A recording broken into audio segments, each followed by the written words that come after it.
dengan rahmat Allah. Yang pertama, kita mendapatkan ketenangan hati, sakinah. Kemudian yang kedua, kita mendapatkan rahmat Allah, kita mendapatkan kasih sayang Allah. Kemudian yang ketiga, wahfadhumul malaikah,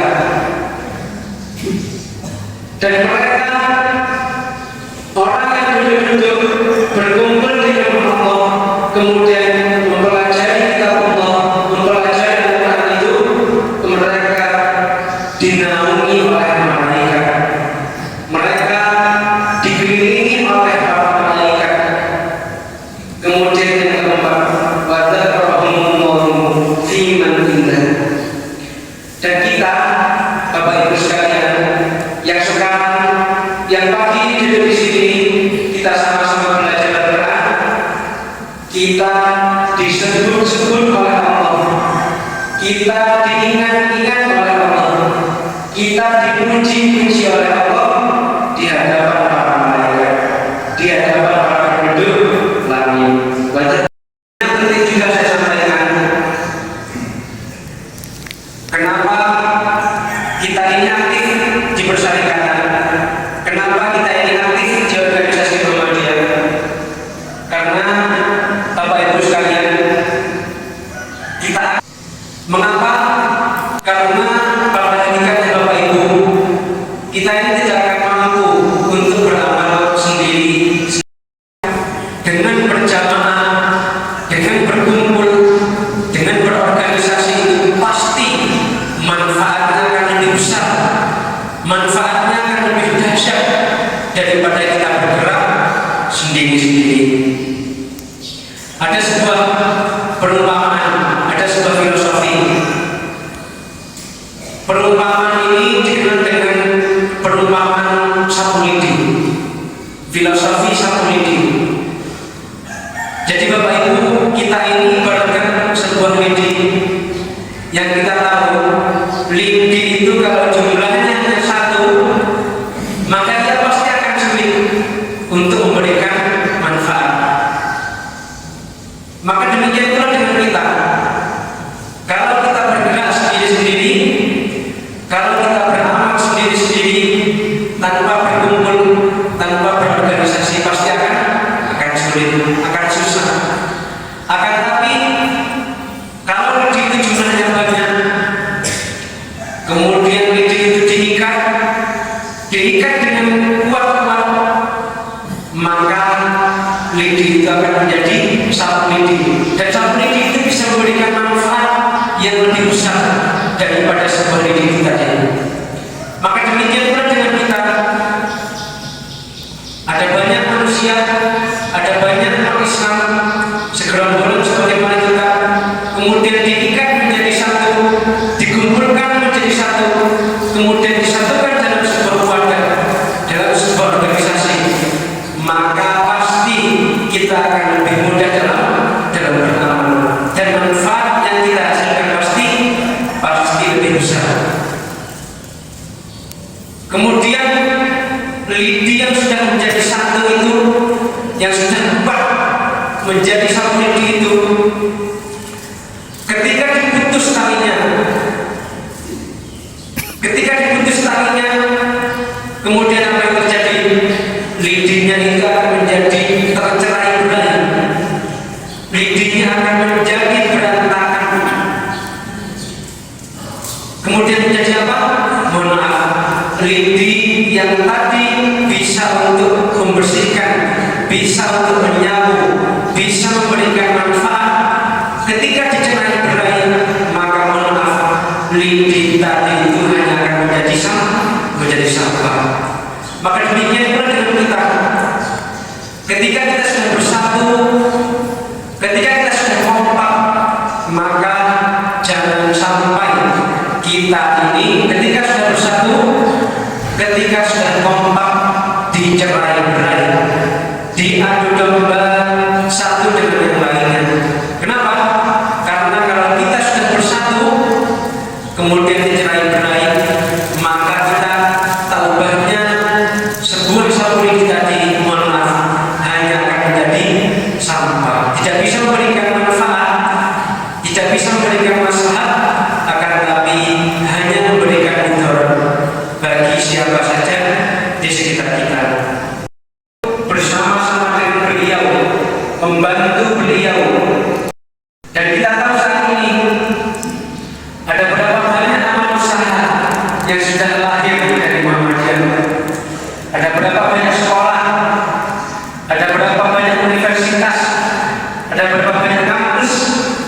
Ada berapa banyak rumah sakit, klinik-klinik kesehatan yang lahir dari Muhammadiyah.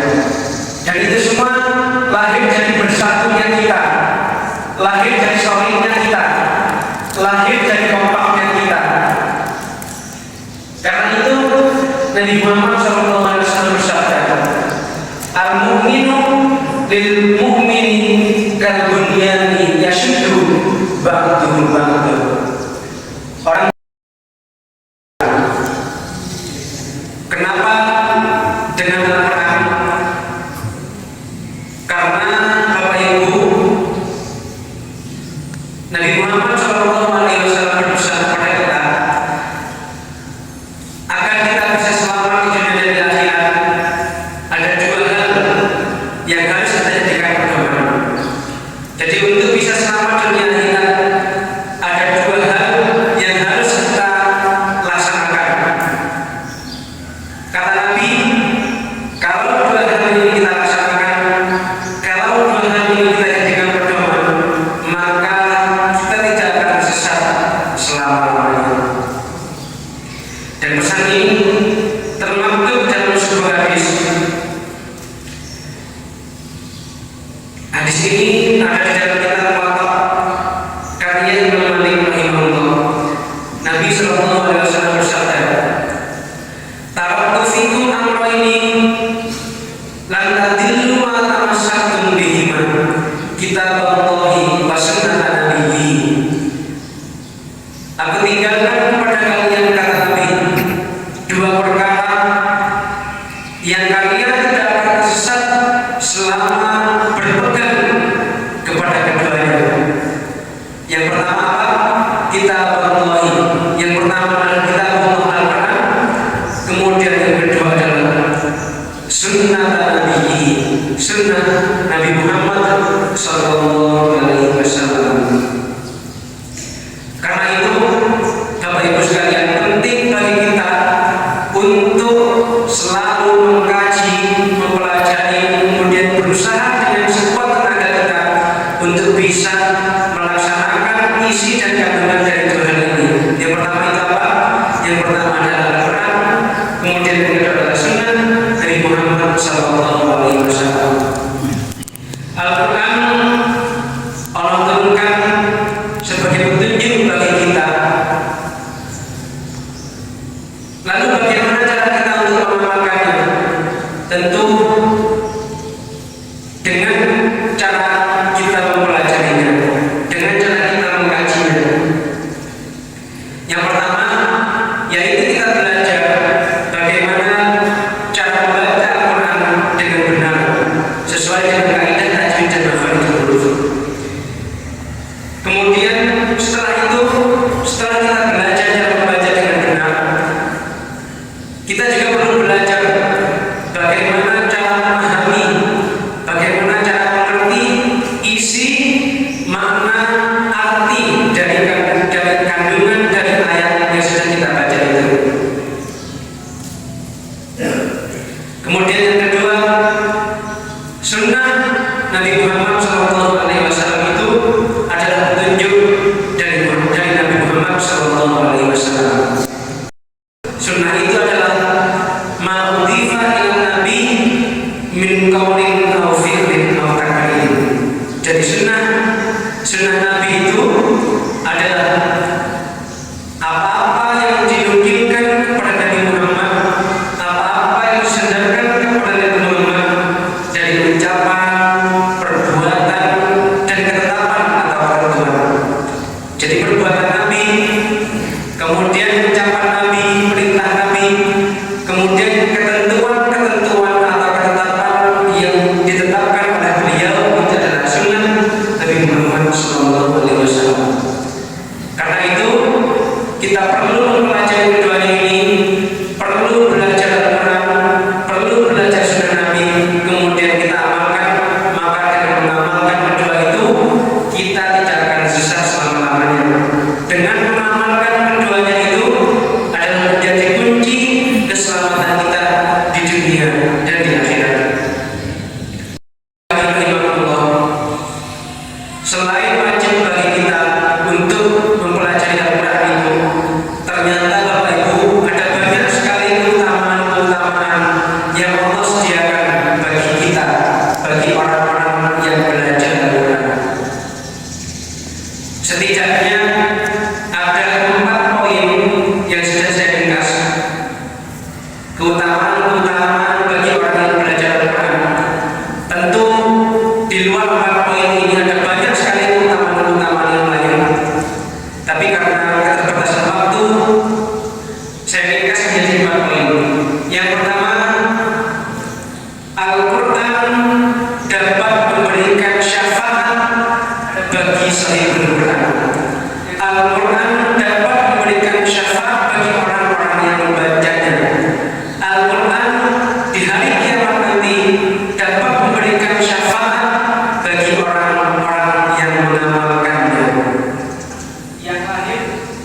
Hadis ini, pesan ini sesuai dengan hadis Nabi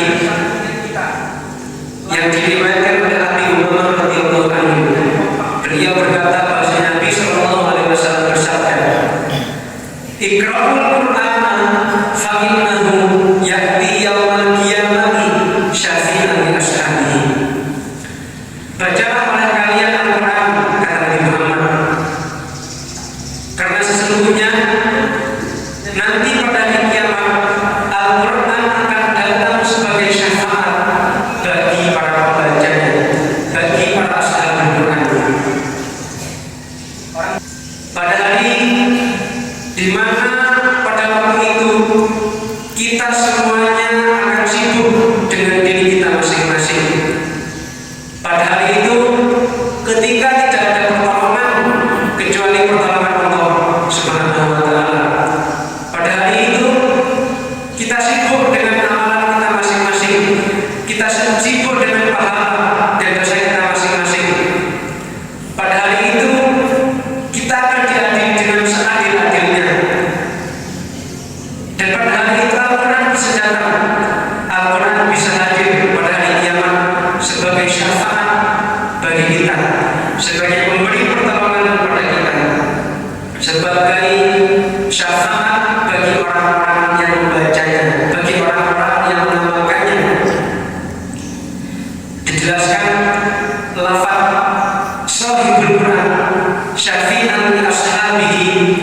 Shahibul Quran atau Sahabul Quran pada hadis ini yaitu adalah mereka al-mulazimina li tilawatihi al-amilina bihi.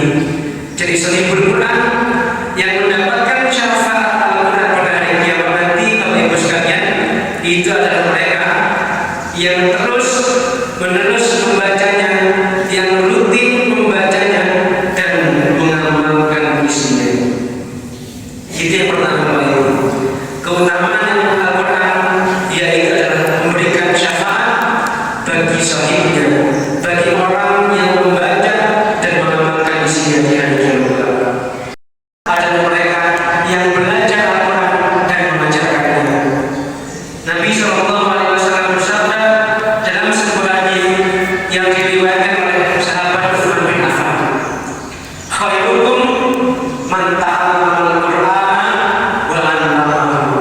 Sebaik-baik orang di antara kalian. Dijelaskan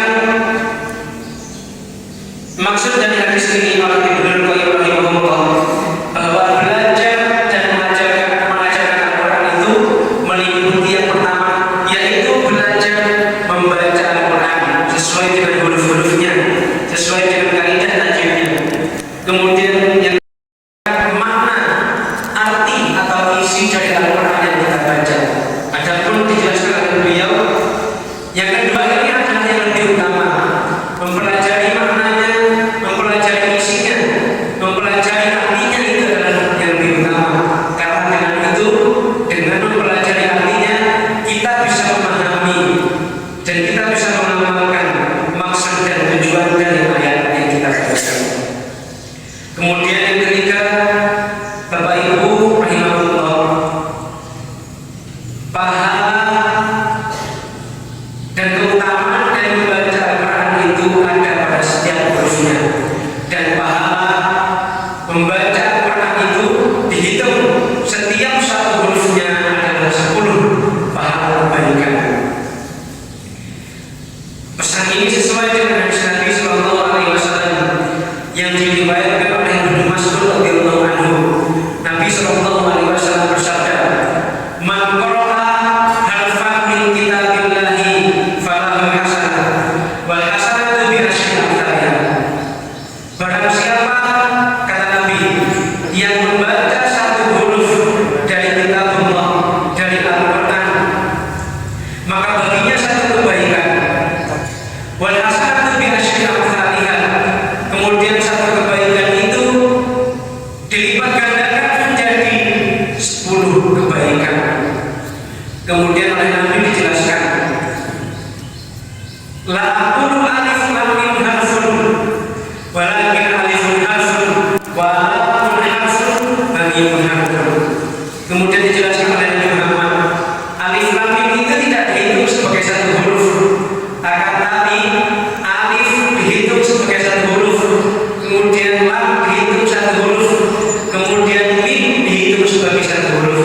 sehingga alif lam mim itu membaca alif lam mim saja sudah dihitung 30 kebaikan, dihitung 3 huruf. Bapak Ibu jemaah pengajian rahimakumullah, hadis ini menunjukkan betapa luasnya rahmat Allah, begitu murahnya rahmat Allah. Jadi ketika kita membaca Al-Quran, pahalanya itu dihitung bukan per kata, akan tapi dihitung per hurufnya, dihitung per huruf sebanyak 10 kebaikan. Yang keempat, Bapak Ibu jemaah rahimakumullah, keutamaan yang keempat ini sekaligus menjadi sebuah kabar gembira bagi kita, menjadi sebuah berita bahagia bagi kita untuk yang baru belajar Al-Quran, kemudian masih sulit membaca, masih sulit membacakan panjang pendek sehingga terbata-bata. Hadis ini adalah sebuah kabar gembira untuk kita. Diriwayatkan dari Siti Aisyah radhiyallahu anha, beliau berkata bahwa Nabi sallallahu alaihi wasallam bersabda, "Alladzi yaqra'ul Qur'an wa huwa mahirun bihi ma'a safaratil kiramil bararah." Orang yang membaca Al-Quran kemudian yang mahir membacanya, maka ia bersama para malaikat yang mulia, bersih dari maksiat dan taat dalam kebaikan. Walladzi yaqra'ul Qur'an wa yata'atta'u fihi wa huwa 'alaihi syaqqun lahu ajrani. Dan orang yang membaca Al-Quran kemudian ia terbata-bata dalam membacanya dan merasa kesulitan ketika membacanya, maka baginya 2 pahala. Muttafaqun alaih. Bapak Ibu sekalian, Yang dimaksud mahir membaca Al-Quran dalam hadis ini dijelaskan adalah mereka yang benar dalam membaca kemudian melakukan kaidah tajwidnya.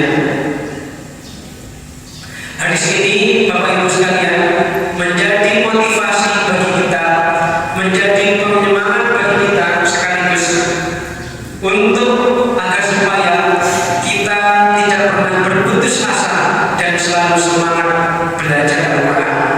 Karena ternyata orang yang terbata-bata pun, orang yang tertatih-tatih, orang yang berusaha dengan sekuat tenaganya, dengan mengerahkan seluruh usahanya dalam belajar Al-Quran itu, bahkan ketika yang kesulitan untuk membaca Al-Quran, maka baginya yang mendapatkan 2 pahala. Dan pahala yang kita dapatkan itu berlipat-lipat bagi orang-orang yang terbata-bata. Karena apa? Karena kerasnya usaha yang ia kerahkan, karena besarnya upaya yang ia keluarkan, karena athawabu ala qadri nasab. Dijelaskan karena besarnya pahala itu sesuai dengan kerasnya usaha yang dikeluarkan. Besarnya pahala itu dihitung dari banyaknya upaya yang dikeluarkan. Bapak Ibu jemaah pengajian pagi rahimahumullah, terakhir yang perlu kita pahami, belajar Al-Quran itu pada hakikatnya adalah mudah. Kenapa? Karena ini adalah janji Allah Subhanahu wa ta'ala. Allah Subhanahu wa ta'ala berfirman di dalam surat Al-Qamar, dan janji ini diulang sebanyak 4 kali pada surat yang sama. Allah Subhanahu wa ta'ala berfirman pada surat Al-Qamar ayat 17, ayat 22, kemudian ayat 32, dan di ayat 40 dengan lafaz yang sama. Walaqad yassarna al-Qur'ana lidzikri fahal min mudzakir.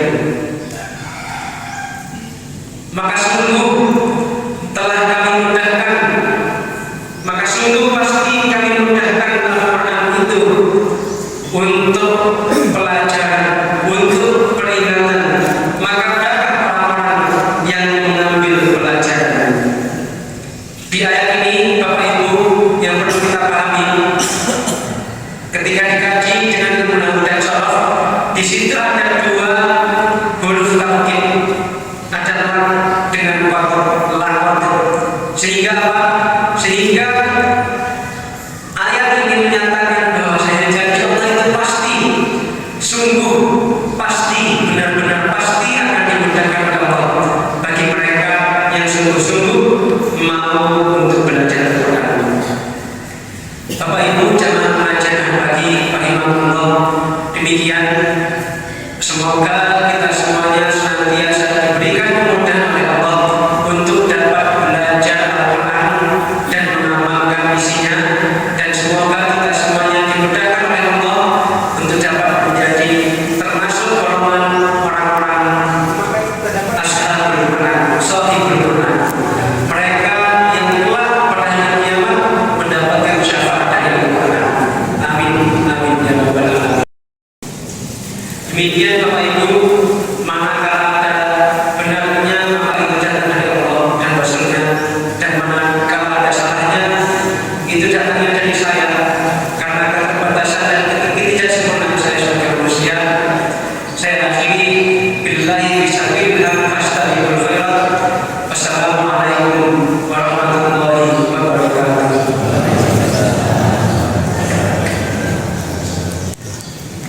Para bapak ibu yang dirahmati Allah, demikianlah tausiah yang telah disampaikan oleh Ustaz Fabius Ibnu Hani. Mudah-mudahan kita dapat mengambil hikmahnya dan kita amalkan dalam kehidupan sehari-hari. Para bapak ibu yang kami hormati, sebelum acara ini tutup, mengatakan pada pagi ini mendapat 2.430.500 rupiah. Para bapak ibu pengajian hati yang kami hormati,